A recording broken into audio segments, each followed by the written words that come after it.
Welcome back. I'm Sage, and this is Easy English with Sage. Let me ask you something honest. You've been learning English for years, maybe decades.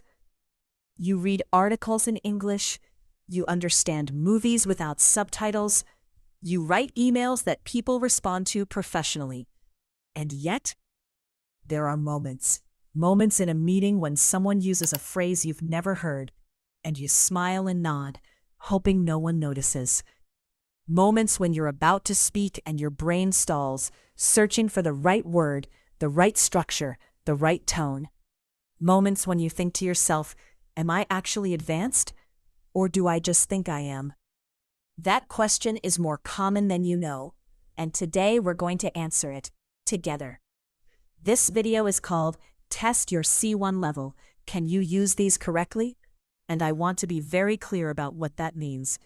This is not a quiz where you pick A, B, or C and move on. This is a deep, immersive exploration of the grammar, vocabulary, expressions, and instincts that genuinely separate upper intermediate learners from truly advanced ones.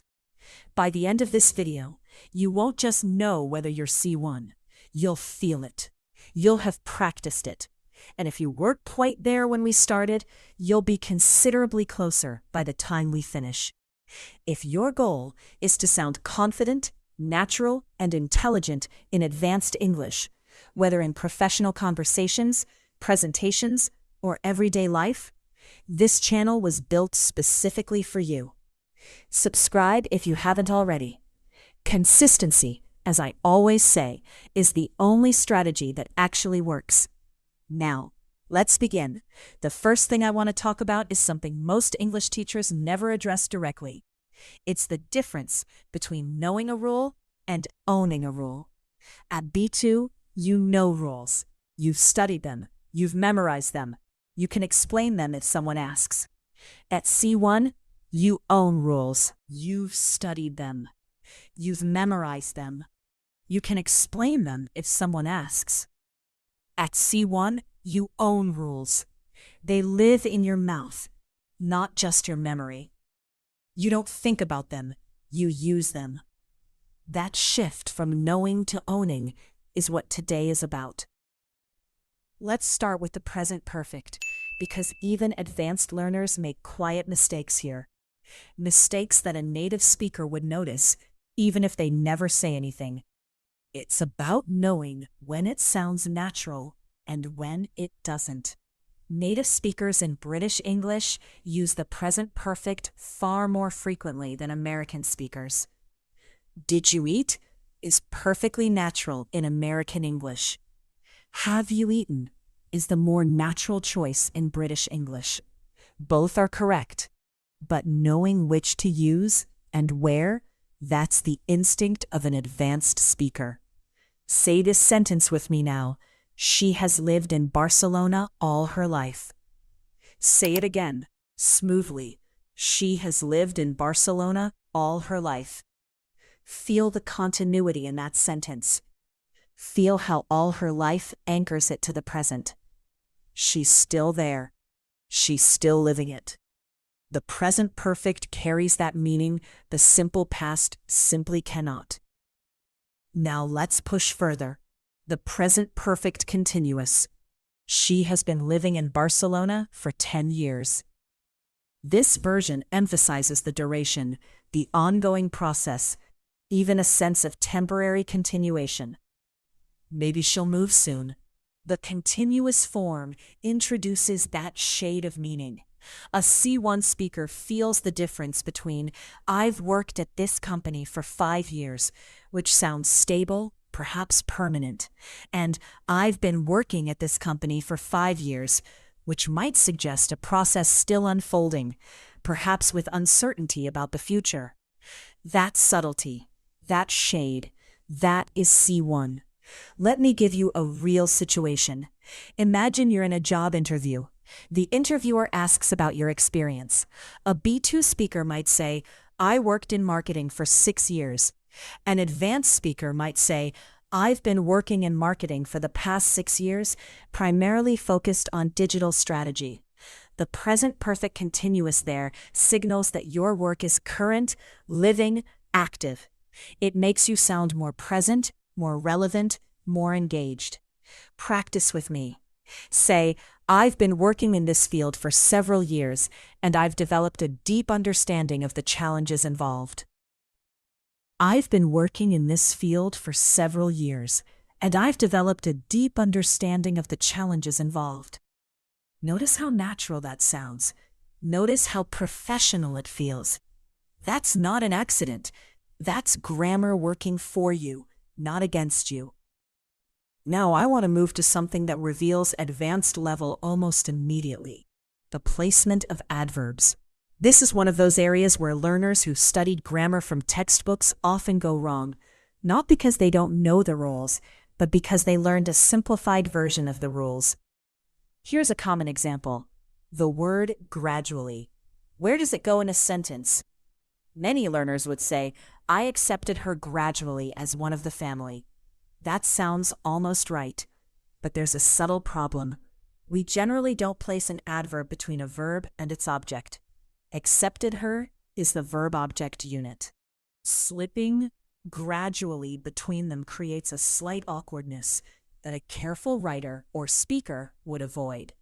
Better options: gradually I accepted her as one of the family, or I gradually came to accept her as one of the family, or I accepted her as one of the family gradually. Each of these placements changes the rhythm and emphasis slightly. Gradually I accepted her. The emphasis is on the slow process. It took time. I accepted her as one of the family gradually. The acceptance is the main point, and gradually softens it at the end. This kind of sensitivity to rhythm, to emphasis, to the natural flow of a sentence is what transforms a correct sentence into a sophisticated one. Let me give you another adverb to think about: the word simply. Watch how its position changes meaning. She simply refused to answer. That's a clear, emphatic refusal. Simply here adds finality. She refused to simply answer. That's a different feeling, as if she was refusing to do just the bare minimum. That means something different. She didn't refuse entirely, but she wasn't willing to give a plain, uncomplicated answer. Simply, she refused to answer sounds slightly formal, even literary. It signals that this is a clear, uncomplicated summary of the situation. One word, three positions, three different meanings. A C1 speaker navigates this naturally.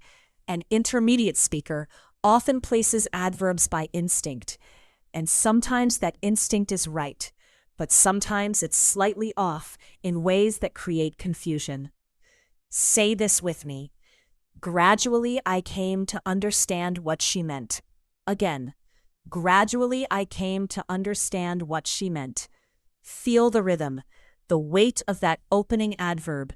It sets the tone for the whole sentence. Patience, time, slow realization. Now let's talk about the third conditional, because this is one of the most powerful structures in advanced English, and one of the most consistently misused. The third conditional talks about the past. Specifically, it talks about a past situation that didn't happen, and imagines what the result would have been. It's the grammar of reflection, of hindsight, of roads not taken. The structure, if plus the past perfect in the condition clause, and would have plus the past participle in the result clause. If I had seen you, I would have said hello. That's clean, that's correct. You didn't see me, so you didn't say hello. But in this imaginary past, where you did see me, the greeting would have happened. Here's where C1 understanding goes deeper.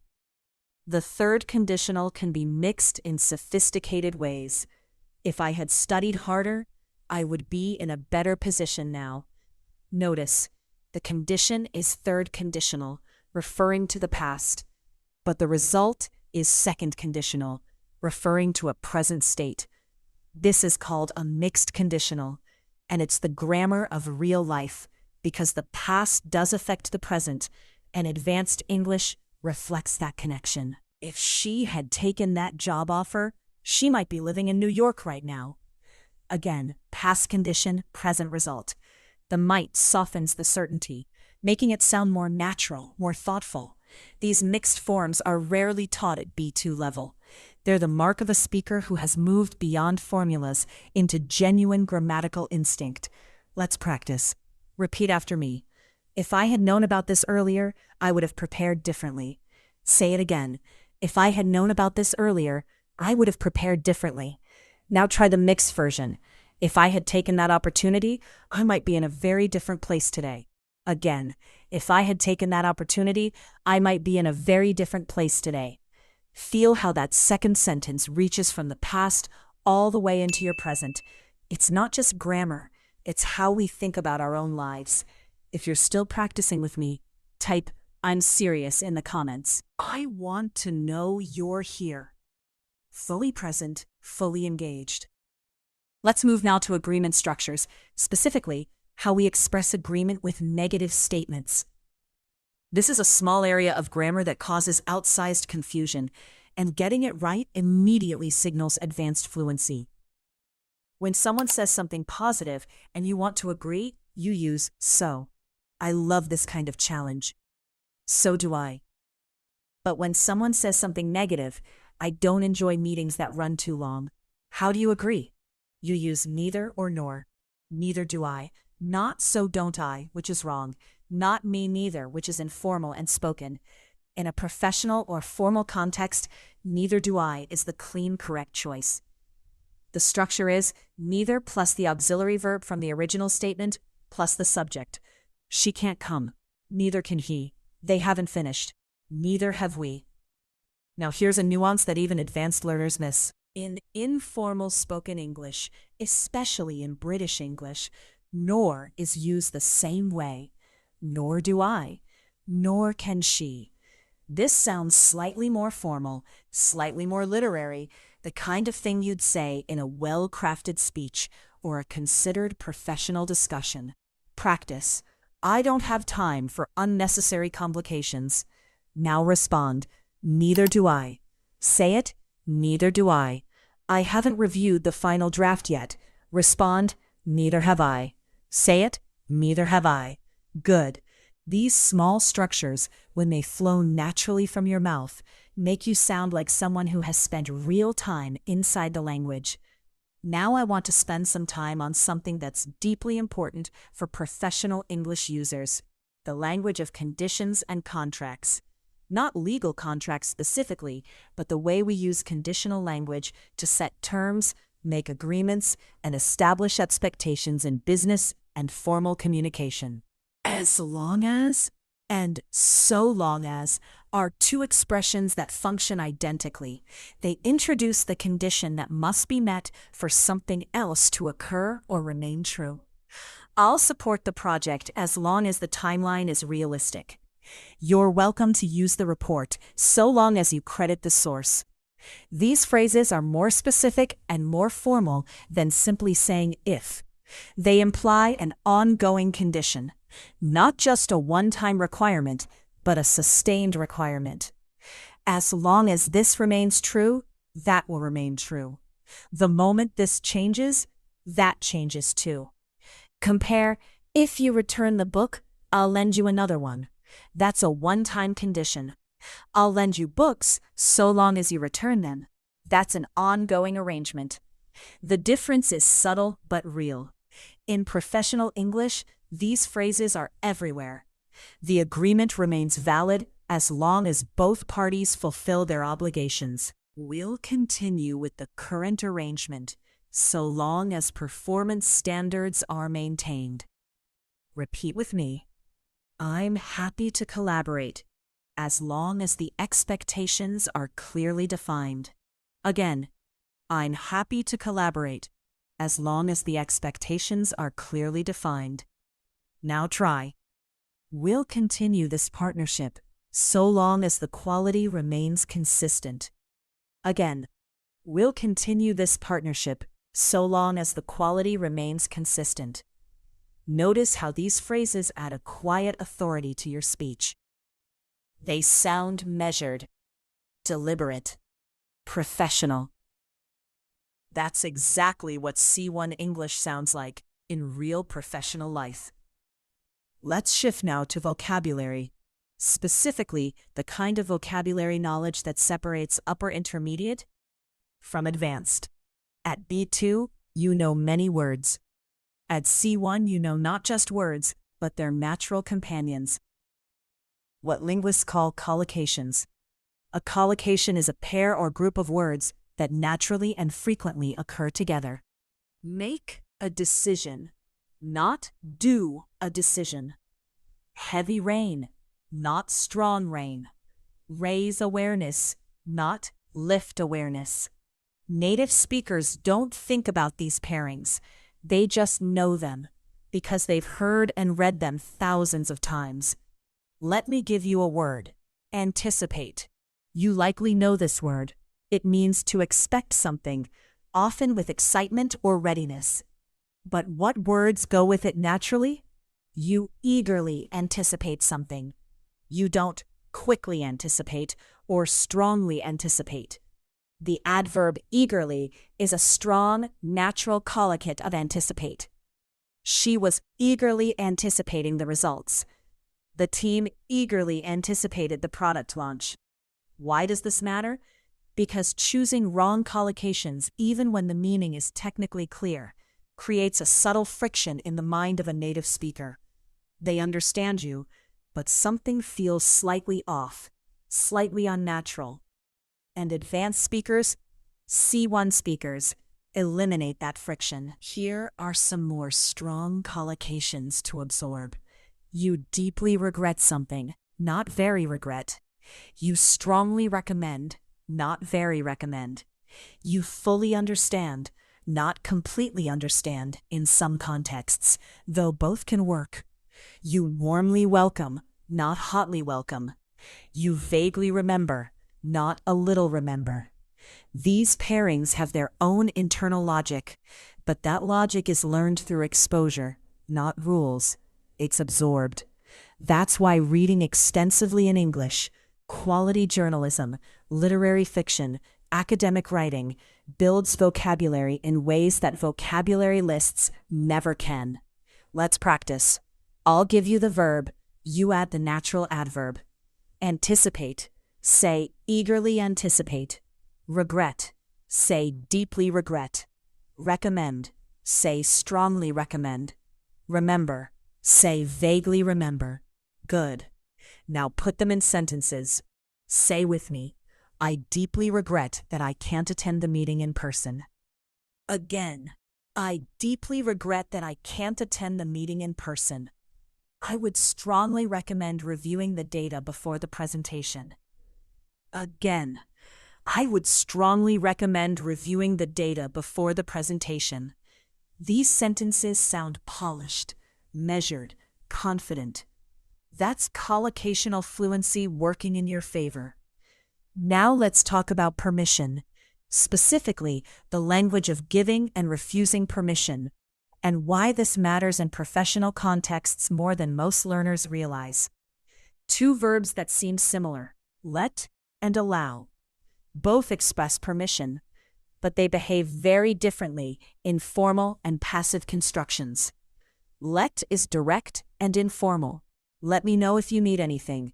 She let him explain his reasoning. In these sentences, let is followed directly by an object and a bare infinitive, no to. It's personal and immediate. Allow is more formal and flexible. She allowed him to explain his reasoning. Notice, allow takes the infinitive with to.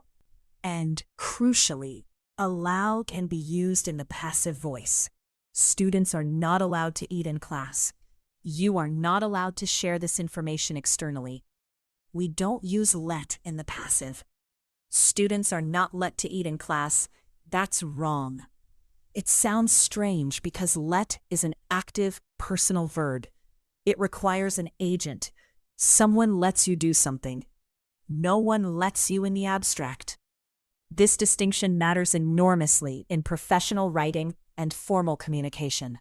Policy documents, official communications, instructions, these routinely use allow and its passive form, precisely because they refer to general rules without a specific personal agent. Employees are allowed to work from home 2 days per week. Visitors are not allowed beyond this point. You are only permitted to access files related to your department. Permitted being another formal synonym that follows the same passive pattern. Practice with me. Participants are not allowed to record the session without prior consent. Again, participants are not allowed to record the session without prior consent. Staff members are permitted to use the facility after hours with manager approval. Again, staff members are permitted to use the facility after hours with manager approval.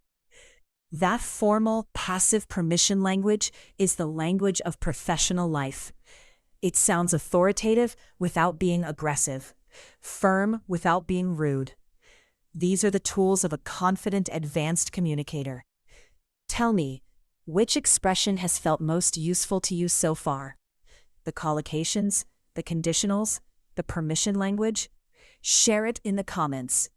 Real learning happens when you identify what resonates with you personally. Let me now introduce you to idiomatic English, the kind that goes beyond "it's raining cats and dogs" into genuinely sophisticated, professional register expressions that educated native speakers use regularly. In the nick of time. This is a phrase that most intermediate learners have encountered, but many don't use confidently. It means at the last possible moment, with just enough time remaining, but only barely. The report was submitted in the nick of time. The deal was rescued in the nick of time by a last-minute concession. What makes this expression C1 rather than B2 isn't just knowing what it means. It's knowing the precise register it belongs to. In the nick of time is natural in spoken English, in news writing, in narrative prose. It has a slightly dramatic quality. It implies tension, near failure, relief. Using it in the right context signals that you understand not just meaning, but emotional tone. Let me give you a few more expressions at this level. In the long run, over a long period, ultimately. In the long run, consistency matters more than intensity. In the grand scheme of things, when considered as part of a larger picture. In the grand scheme of things, this setback is minor. On balance, considering everything, overall, on balance, the benefits outweigh the risks. These phrases do something elegant in English. They signal perspective. They show that the speaker is capable of stepping back, seeing the bigger picture, evaluating fairly. That intellectual distance is a quality that professional communicators cultivate, and these phrases embody it. Practice with me. In the long run, investing in continuous learning always pays off. Again, in the long run, investing in continuous learning always pays off. Again, on balance, the decision was the right one, even if the execution could have been better. Again, on balance, the decision was the right one, even if the execution could have been better. Feel the authority in those sentences. That measured, balanced tone, that's what C1 sounds like in professional life. Let's now explore reported speech, because this is an area where even strong learners carry old, rigid habits that hold them back from sounding truly natural. You know the basic rule. When the reporting verb is in the past tense, we backshift the tenses in the reported clause. He said, "I am tired," becomes, "he said that he was tired." Present becomes past. Will becomes would. Can becomes could. But here's what the textbooks often underexplain. Backshifting is not always obligatory. When the reported information is still true, still current, still relevant, native speakers often don't backshift. She told me she lives in Barcelona. Not she lived in Barcelona, because she still does. He mentioned he's working on a new project. not was working, because he still is. The decision to backshift or not depends on whether the original information feels current or historical. Advanced speakers make this judgment intuitively. And when you start making it too, when you stop mechanically applying the backshift rule, your reported speech starts to sound genuinely natural. Now there's another layer here. Questions in reported speech. What are you doing becomes, he asked me what I was doing. Notice the word order changes. What are you doing uses question word order. But in reported speech, we use statement word order, subject before verb. He asked me what I was doing, not he asked me what was I doing. This inversion error, carrying the question word order into reported speech, is one of the most persistent and most noticeable mistakes at the upper intermediate level. It's the kind of error that learners stop making when they reach C1. Not because they memorize the rule, but because they've heard and read so much correct reported speech that the wrong version starts to sound wrong. Let's practice. I'll give you the direct question. You say the reported version. Where are you going? Reported, she asked me where I was going. Say it. She asked me where I was going. What have you decided? Reported, he asked what I had decided. Say it. He asked what I had decided. Why did you leave early? Reported, they wanted to know why I had left early. Say it. They wanted to know why I had left early. Good. Notice the consistent subject-verb order in every reported clause. Statement order, always. Drill that pattern until it feels automatic. Now, and this is important, let's look at how we report speech in professional settings. Meetings, negotiations, follow-up emails. You need language for this. He indicated that the timeline might need to be adjusted. She noted that several stakeholders had raised concerns. The report suggests that demand is increasing steadily. They confirmed that the budget had been approved. These verbs, indicated, noted, suggested, confirmed, are not just synonyms for said. Each carries a specific shade of meaning and a specific level of formality. Indicated suggests something communicated somewhat indirectly. Noted implies an observation, often in a formal context. Suggests implies inference or implication, not direct statement. Confirmed adds certainty and finality. Choosing the right reporting verb is itself a mark of C1 fluency. It shows that you're not just transmitting information, you're framing it, contextualizing it, adding interpretive value. Repeat after me. She indicated that there might be some resistance from the board.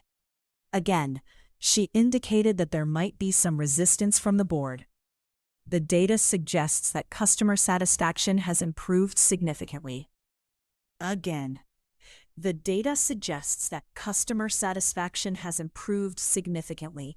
If this session is helping you think differently about your English, I encourage you to subscribe. What I offer here isn't a collection of tips. It's a systematic approach to the kind of English that genuinely changes how you're perceived professionally and personally. Let's now explore something that's deeply satisfying once you master it: idiomatic phrases built around time, place, and circumstance. These are fixed expressions that native speakers use to describe situations vividly and compactly. In broad daylight, this means openly, in public, during the day, with a strong implication of shock or audacity. The theft occurred in broad daylight. He made the announcement in broad daylight without any apparent concern for the consequences. The phrase implies that there was no attempt at concealment, which makes the action either brave or brazen, depending on context. Compare with related expressions. Behind closed doors, in private, away from public scrutiny, under cover of darkness, concealed, often with negative intent. In the public eye, visible to everyone, subject to scrutiny. Each of these phrases paints a picture of visibility or concealment, and choosing the right one adds texture and precision to your language. Let me give you more time and circumstance idioms that educated speakers use regularly.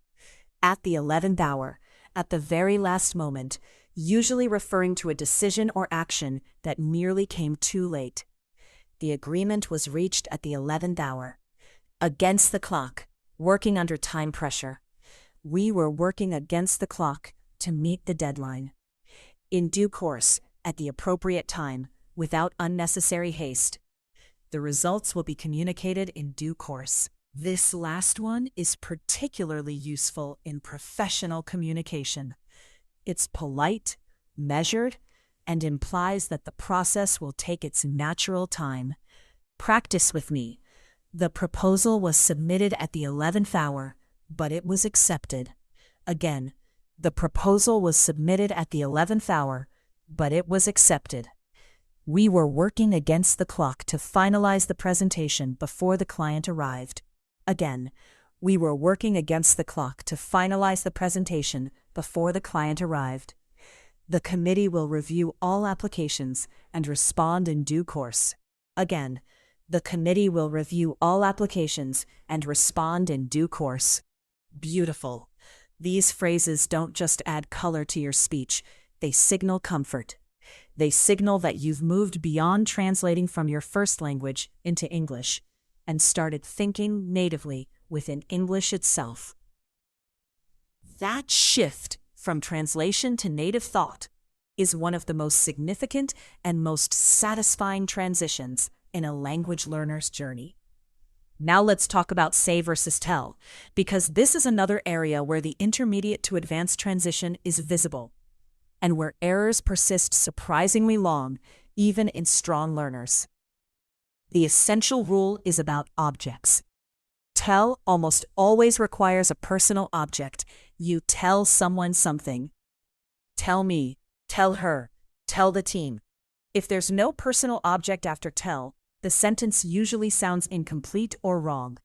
He told that he was tired. Wrong. He told me that he was tired. Correct. Say, on the other hand, does not require a personal object. He said he was tired. Perfectly fine. If you want to include the person being spoken to after say, you need the preposition to. He said to me that he was tired. Not he said me. That to is obligatory. In reported speech, using say versus tell subtly changes the feel of the report. He told me he was unhappy with the arrangement. This is direct, personal, person to person. He said he was unhappy with the arrangement. Slightly less personal, more neutral, as if reporting to a third party. The difference is small but real, and native speakers feel it. Also important, tell has some fixed uses that say doesn't share. Tell the truth, tell a story, tell a lie, tell the difference. In these fixed expressions, tell is the only option. Say the truth and say a lie are wrong. These are collocations, again, and knowing them is part of knowing the language. Repeat. She told me that she wasn't satisfied with the outcome. Again. She told me that she wasn't satisfied with the outcome. He said that the project would be completed ahead of schedule. Again. He said that the project would be completed ahead of schedule. Can you tell the difference between these two approaches? Again. Can you tell the difference between these two approaches?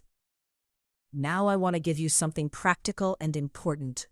How to combine these structures in a single, flowing professional statement. Because ultimately, that's what C1 means in real life. Not knowing rules in isolation. Using them fluidly, simultaneously, naturally. Imagine you're briefing a colleague about a meeting you attended. You might say something like this. She indicated that the team had been working against the clock to meet the deadline, and she told us that the final report would be submitted in due course. Neither she nor the director seemed particularly concerned, so long as the quality was maintained. She said, and I found this reassuring, that they had anticipated most of the challenges and were well prepared to address them. Let me break down what just happened in that paragraph. indicated, precise reporting verb. She indicated that the team had been working against the clock to meet the deadline, and she told us that the final report would be submitted in due course. Neither she nor the director seemed particularly concerned, so long as the quality was maintained. She said, and I found this reassuring. They had anticipated most of the challenges. That is C1 English in professional use. Not one unusual structure, not one borrowed phrase. Just a natural, flowing combination of vocabulary and grammar that sounds intelligent, measured, and genuinely fluent.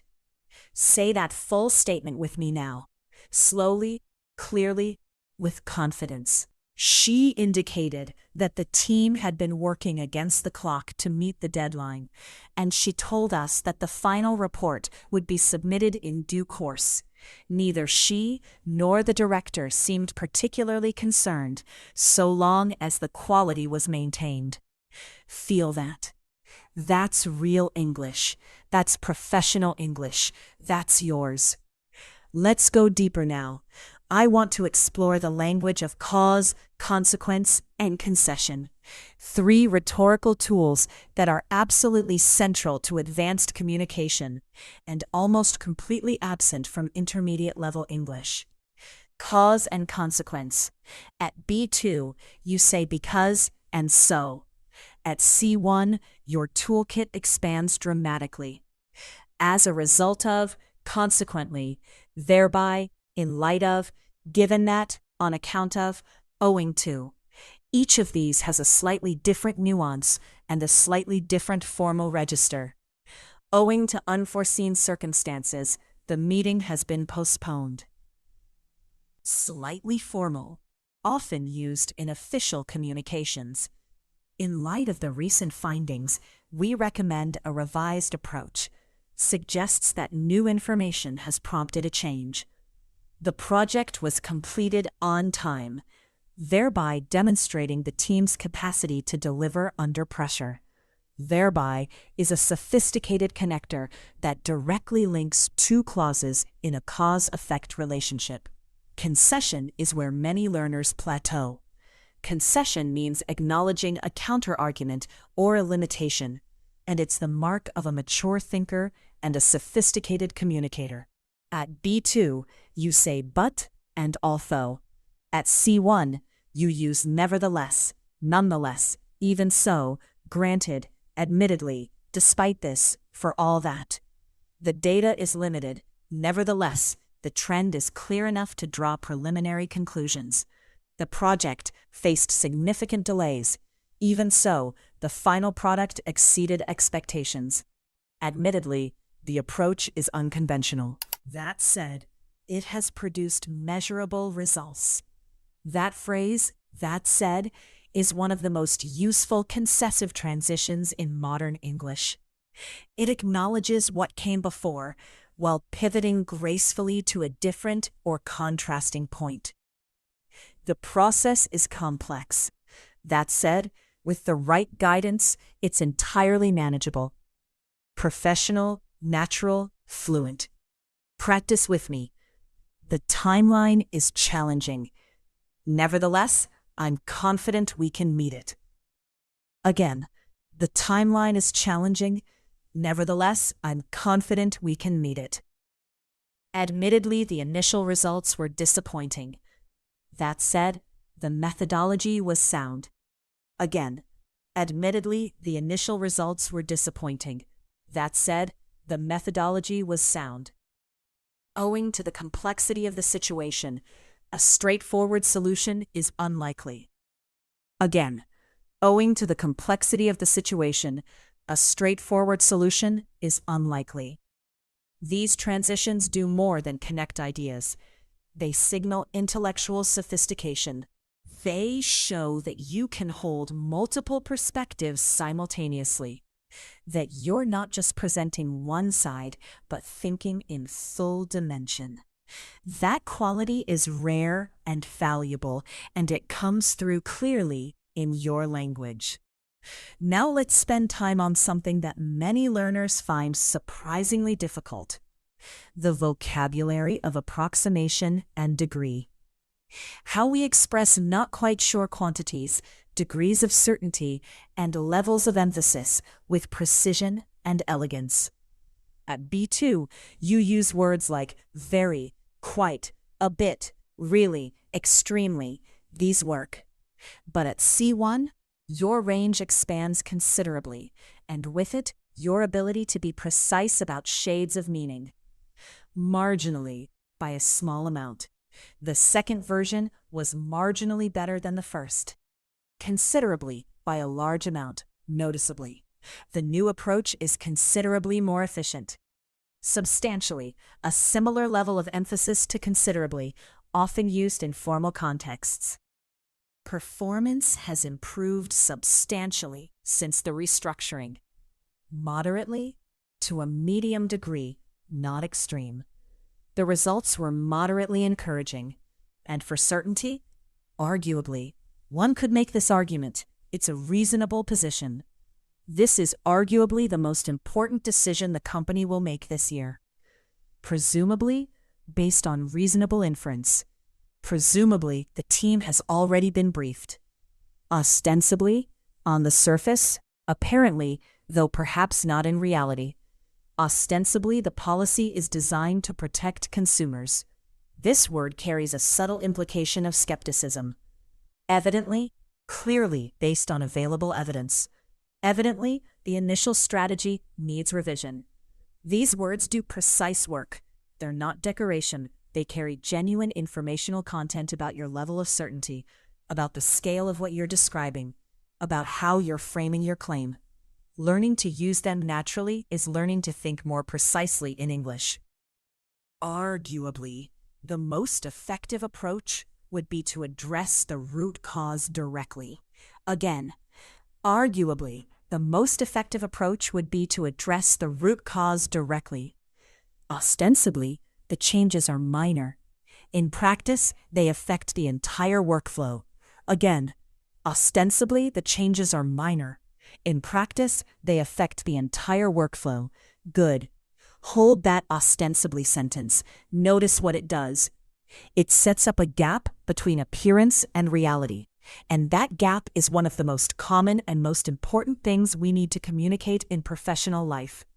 Things that seem simple are often complicated. Policies that appear beneficial sometimes aren't. Decisions that look small often have large effects. Ostensibly lets you flag that gap cleanly and efficiently. We're moving into the latter part of this session now, and I want to increase the pace and the depth. You've been building vocabulary, grammar, and idiomatic expression for a while now. It's time to stress test your fluency, to put it all together in more demanding territory. Let's talk about the passive voice, not just the basic passive you learned at intermediate level, but the advanced uses of passive construction in professional English. The passive is used first when the agent, the person doing the action, is unknown, unimportant, or obvious. The proposal was rejected. We don't say who rejected it, because either we don't know or it doesn't matter for this sentence. The findings were published in 2023. The identity of the publisher is less important than the fact of publication. But the passive has a second, more subtle function. It's used to maintain a formal, impersonal register. In professional writing, in policy documents, in academic language, the passive removes personal agency from the sentence and replaces it with a kind of institutional authority. It has been decided that, it is recommended that, measures will be taken to ensure. Nobody specific is deciding or recommending or taking, but something is being done, and the formality of the construction makes it sound official and serious. At C1, you're also comfortable with the passive in complex tenses. The report should have been submitted by now. The issue is said to have been resolved. The project is believed to be on schedule. These are passive constructions wrapped in modal verbs or reporting structures, and they appear constantly in formal journalism and professional communication. The company is reported to have reached an agreement with its creditors. This is a passive of a reporting verb. We don't know who reported it, or perhaps it's been widely reported, and we're distancing the claim from our own direct knowledge. Repeat. The decision is believed to have been made without full consultation. Again, the decision is believed to have been made without full consultation. It has been suggested that the current approach may need to be reconsidered. Again, it has been suggested that the current approach may need to be reconsidered. The data should have been verified before the report was submitted. Again, the data should have been verified before the report was submitted. These constructions make you sound authoritative and precise. They're the language of careful professional thought, and they're achievable for anyone willing to practice them deliberately. Let's now move to something that may be one of the most underrated aspects of advanced English: hedging language. The art of expressing ideas with appropriate caution, qualification, and nuance. In many cultures, directness is valued. This will work. This is the right approach. But in English, especially British English and increasingly in global professional English, excessive directness can actually undermine your credibility. It can make you sound overconfident, inflexible, or unaware of complexity. Hedging is not weakness.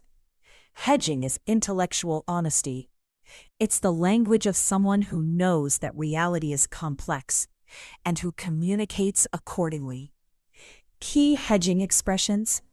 It appears that, suggesting a conclusion based on observable evidence without absolute certainty. There is some indication that, even more cautious, it would seem that, formal and hedged, to some extent, acknowledging partial truth. It is worth noting that, drawing attention to something important while maintaining analytical distance. In an email, it appears that there may have been a miscommunication regarding the deadline. The hedged version is more professional, more diplomatic, and ultimately more persuasive, because it opens a space for dialogue, rather than closing it with blame. Practice with me. It would appear that some additional resources may be required to complete the project on time. Again, it would appear that some additional resources may be required to complete the project on time. There is some indication that the market may be shifting in our favor. Again, there is some indication that the market may be shifting in our favor. To some extent, the challenges were anticipated, though the scale was greater than expected. Again, to some extent the challenges were anticipated, though the scale was greater than expected. Hedging combined with concession. To some extent, though. That is sophisticated, balanced professional English. It shows awareness, nuance, and credibility. Now I want to take you through a rapid fluency sequence. This is where we accelerate. Shorter responses, faster rhythm, building your automatic language production. Don't pause to think. Trust what you've learned. Trust your instincts. Say, I've been working on this for several months. Say, nevertheless, there are challenges we haven't fully addressed. Say, in the long run, consistency will matter more than any single decision. Say, she indicated that the results were broadly in line with expectations. Say, arguably, this represents the most significant development in the past year. Say, neither the team leader nor the department head was available for comment. Say, the report was submitted at the 11th hour, but the quality was not compromised. Say, it would appear that additional guidance may be needed going forward. Say, so long as the process remains transparent, I'm confident in the outcome. Say, admittedly, the first phase was difficult. That said, the lessons learned were invaluable. I've been working on this for several months. Nevertheless, there are challenges we haven't fully addressed. In the long run, consistency will matter more than any single decision. She indicated that the results were broadly in line with expectations. Arguably, this represents the most significant development in the past year. Neither the team leader nor the department head was available for comment. The report was submitted at the 11th hour, but the quality was not compromised. It would appear that additional guidance may be needed going forward. So long as the process remains transparent, I'm confident in the outcome. Admittedly, the first phase was difficult. That said, the lessons learned were invaluable. Say that one more time. Faster, smoother. Let the sentences flow into each other. That is C1 English. You just spoke it. Let's now address something that I think matters deeply for everyone in this community: the emotional dimension of advanced English. Because fluency isn't just technical, it's psychological. And many serious learners hit a ceiling not because of grammar or vocabulary, but because of how they feel when they speak. You know that feeling. You're in a meeting or an interview or a conversation with a native speaker, and suddenly the words slow down inside your head. You start monitoring yourself. Am I making sense? Does this sound right? Did they understand? And the moment you start monitoring, you stop flowing. The language locks up. You lose your thread.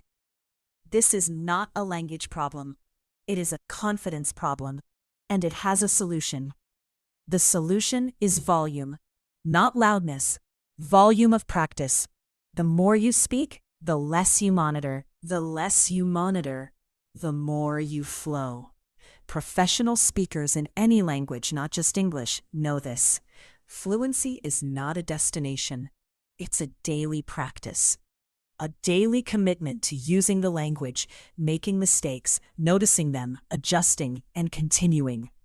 One of the most effective habits I've seen in advanced learners is what I call narrated thinking.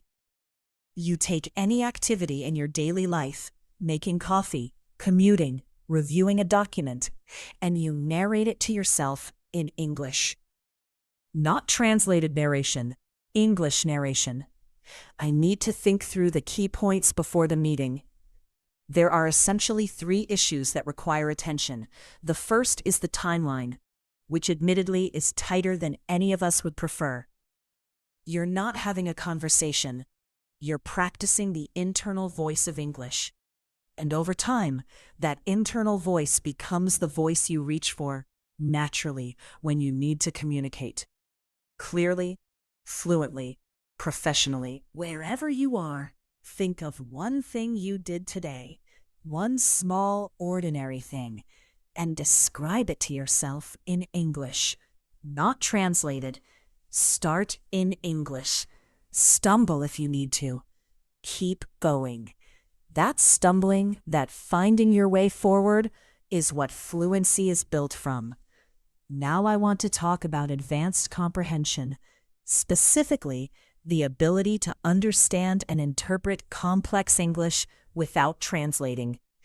Because for many learners, even at high levels, there's still a translation layer. You hear English, you convert it to your language, you process the meaning, you convert your response back to English. This loop is slower than native speakers need to wait for, and it can create the impression of hesitation even when your English is actually very strong. The way to dissolve that translation layer is to read and listen to more English than feels comfortable. Not easy English, challenging English, the kind that makes you work. Quality journalism, literary fiction, academic lectures. Not because you'll understand everything immediately, you won't, but because your brain adapts to what it's exposed to. Repeatedly encountering complex language and context gradually builds the neural patterns that allow for direct comprehension, no translation required. This is not fast work. It doesn't happen in a month, but it happens. And when it does, When you hear a complex English sentence and understand it directly, without the translation step, you'll recognize it as a threshold you've crossed, a real, irreversible step forward. Let me give you a final vocabulary cluster, words and expressions that appear frequently in advanced written and spoken English, and that signal clearly to native speakers that they're dealing with an educated, careful user of the language. Nuance, and its adjective, nuanced. This is a nuanced issue that resists simple answers. Precedent. This sets an interesting precedent for future decisions. Caveat. There is an important caveat to this conclusion. Paradox, and paradoxically. Paradoxically, greater transparency sometimes leads to greater distrust. Ramification. We need to consider the full ramifications of this decision before proceeding. These words are not obscure. They're not academic jargon. They appear regularly in quality newspapers, in professional meetings, in intelligent conversation. Knowing them and using them naturally puts you in a conversation-level partnership with educated native speakers. You can follow what they're saying. You can respond in kind. That's fluency in its fullest sense. Repeat with me. This is a nuanced situation, and a simple response is unlikely to be adequate. Again, this is a nuanced situation, and a simple response is unlikely to be adequate. It's important to consider all the ramifications before committing to a course of action. Again, it's important to consider all the ramifications before committing to a course of action. There is a paradox at the heart of this policy. The more it restricts, the less effective it becomes. Again, there is a paradox at the heart of this policy. The more it restricts, the less effective it becomes. Now let's do one final sustained practice sequence. I want you to speak for 30 seconds, out loud if you can, about a professional topic or situation from your life. Use at least 3 of the structures or expressions we've covered today. Don't worry about perfection. Focus on continuity. Keep speaking. Keep building. Begin. Talk about a challenge you're currently facing at work, or a decision you need to make, or a goal you've been working toward. Start with over the past few months, and continue from there. I'll give you a moment. Whatever you said, whatever stumbled, whatever flowed, that was practice. Real practice, the kind that builds real flu. We're approaching the end of this session, and I want to leave you with something important. Not a list of rules, but a way of thinking about where you are and where you're going. C1 is not just a level on a chart. It's a relationship with a language. It's the relationship where the language starts to work for you, not against you. Where grammar becomes a tool you reach for instinctively. Where vocabulary reflects your actual thinking, not a simplified version of it. Where you can enter a professional conversation, a formal presentation, a complex discussion, and you feel, not just know, that you belong there. You may already be at that level in many areas. You may be approaching it in others, and there may be aspects of your English, specific structures, specific vocabulary domains, specific registers, where you still have real growth ahead. That's not a failure. That's the nature of language learning at advanced levels. The progress is slower but deeper. What matters most at this stage is consistency and courage. Consistency. Practice daily, even briefly. Read challenging material. Listen actively. Speak whenever you can. Write carefully. Consistency compounds. 2 focused hours a week over a year produces measurable, permanent improvement. Courage. Use the language before you feel fully ready. Speak in meetings even when you're uncertain. Write that email with the nuanced language, not the safe, simple version. Reach slightly beyond your current comfort level regularly. That combination, consistency and courage, is what builds C1. Not courses, not word lists, not grammar tables. Those are supports. But the building itself is done through use. I want to close today by saying something directly to you. You're here because you take your English seriously, not because it's required, not because you have no choice, but because you understand that language is a door to opportunity, to connection, to the full expression of who you are and what you think. And you've chosen to keep pushing that door open wider. That's not a small thing. In a world full of distraction and shortcuts, sustained commitment to real learning is a form of discipline that shapes your character, not just your vocabulary. Every session you complete, every structure you internalize, every conversation you navigate with growing confidence, these are not just English milestones. They're evidence of who you are as a learner and as a professional.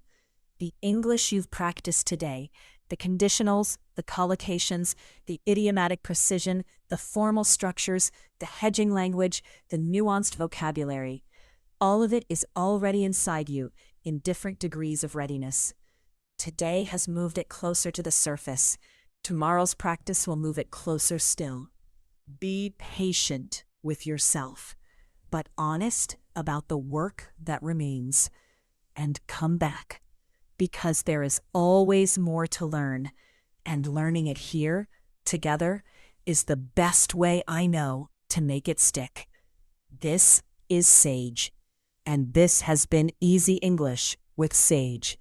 I'll see you in the next session.